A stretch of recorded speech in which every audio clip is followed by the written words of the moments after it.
À Guignon, ça se passe ici, met à l'honneur l'éducation au numérique, mais hors des grandes métropoles. Bonnes idées et initiatives, c'est avec Sébastien Quéroux.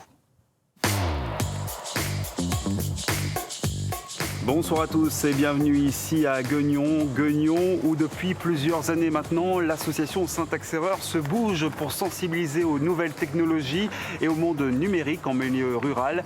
Et l'un des meilleurs exemples de cette démarche, c'est le Fab Lab de Syntaxe-Erreur, un Fab Lab ouvert à tous, des plus petits aux plus grands.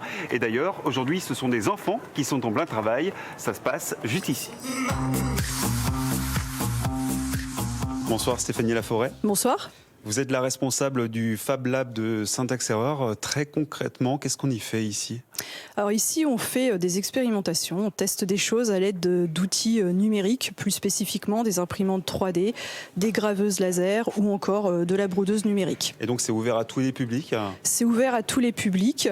On peut faire des activités avec les enfants à partir de 4 ans, par exemple, jusqu'aux seniors. Donc voilà, c'est vraiment tout public. Il ne faut pas avoir des compétences particulières pour pouvoir expérimenter des choses. Et puis d'ailleurs, au moment où on enregistre cette émission, on est en pleine vacances scolaires et donc il y a des enfants du centre de loisirs de Saint-Maurice-les-Châteauneuf. C'est une commune qui se situe à une 50aine de minutes de Guignon, qui sont ici en train d'apprendre des choses. Qu'est-ce qu'ils apprennent ici ? Alors pendant ce petit camp de vacances, une colo apprenante très exactement, en fait ils apprennent des choses autour de la robotique. Donc on leur fait faire des activités autour des robots pédagogiques et un petit peu d'initiation à la programmation, donc grâce à des logiciels ou des applications sur tablette. Et c'est quoi l'objectif ? C'est une formation accélérée à la programmation alors ? Initiation, formation, on va peut-être pas aller dans ce domaine-là. Je pense qu'au niveau de l'école, ils vont apprendre beaucoup plus de choses que nous.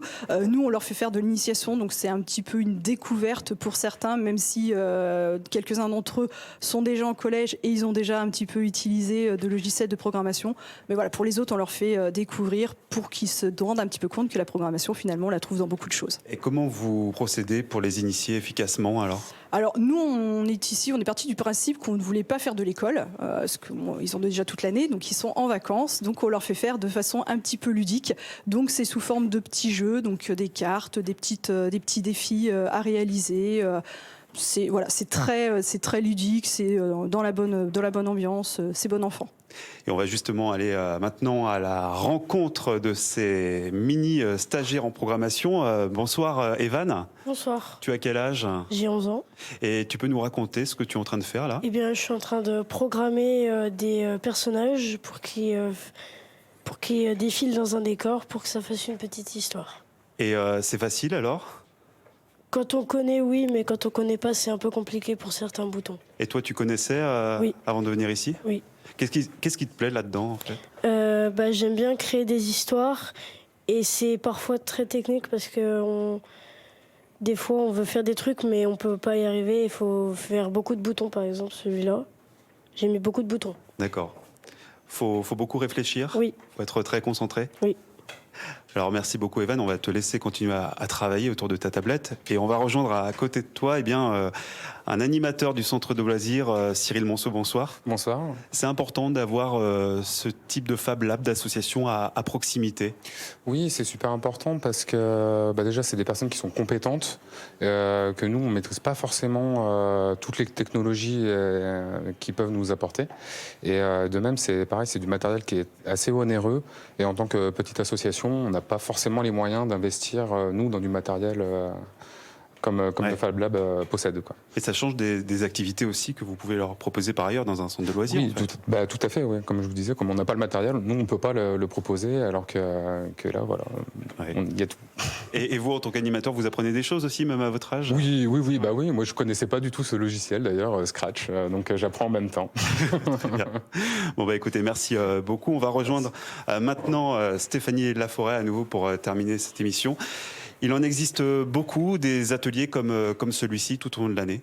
Alors tout au long de l'année, oui, on propose des activités avec les centres de loisirs, quelquefois avec les écoles, enfin, toute structure en fait qui peut être intéressée pour faire de l'activité pédagogique. Parce que bon, là c'est sur les robots, mais on peut développer plusieurs activités. Ça peut être de la BD numérique, ça peut être aussi autour de l'imprimante 3D ou des casques de réalité virtuelle. On peut faire tout un tas de choses. On est ouvert à beaucoup de propositions. Il suffit en fait de venir nous demander en fait. Tout simplement. Vous pensez qu'aujourd'hui, il existe encore une fracture numérique entre ceux qui habitent en ville et ceux qui habitent en zone rurale, même pour les plus jeunes ? Pour les plus jeunes, peut-être, alors c'est peut-être moins flagrant parce qu'à l'école, ils ont peut-être maintenant la possibilité effectivement d'utiliser ces outils. Par contre, à la maison, oui, je pense qu'il y a quand même encore une fracture dans le sens où ils n'ont pas forcément les outils et peut-être non plus les parents ou leur entourage qui ne sait pas utiliser ce type de matériel.